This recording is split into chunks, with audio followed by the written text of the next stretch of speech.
Okay, so let me just go through quickly his sort of, bottom line, and then we'll get to the next couple studies. So what are the different sort of comparative statics in his model, if you could put it that way? Results are less likely to be true the smaller the studies, meaning smaller sample size. So the more underpowered they are, if you're really underpowered, you really can't detect an effect. So almost anything is a false positive. The smaller the effect sizes. So, again, if you have really huge effects and really significant effects, it is more likely to be real. So these sort of smallish, marginally significant effects are the ones that are less plausible. The more exploratory analysis, meaning, R is really low. We don't really know what we're doing, so it's probably a false positive.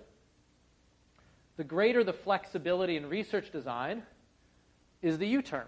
The more flexibility the researcher has, the more they can drop data they don't like, look at a different outcome variable, run a different model until they get p less than 0.05. And that's really the U-term here. Another form of bias is his term 5, the greater the financial or ideological interests. So for whatever reason, researchers go into a problem wanting to find something, they're going to be more likely to find it. And then he says the hotter the research field. So there's a lot of competition and maybe a lot of reward for being the first to find something, you'd get more bias, basically. That's his claim. Okay, what else can we do? And this is, Ioannidis saying, a whole bunch of things we should do, and this is anticipating some of what we're going to discuss, in the course. First of all, we should have more highly powered studies.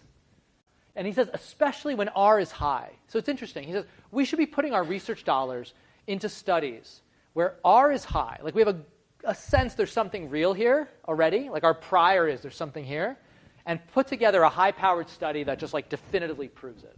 So again, he's very much thinking in this binary world, but that's what he sees as a priority. He really downplays the importance of exploratory research in many ways in this article. He sees it as just full of non-results. We should also focus on accumulation of evidence across studies, of course. So we should be, not just focusing on the single study, but sort of combining estimates. We'll talk about that in the course. Upfront registration can constrain analysis. He's very concerned about you. So this would help a lot.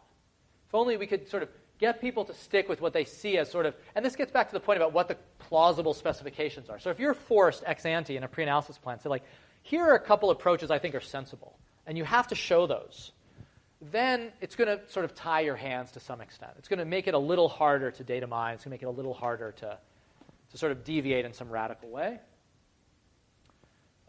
Point 4 is ascertaining expert opinions. This will help us get a handle on R.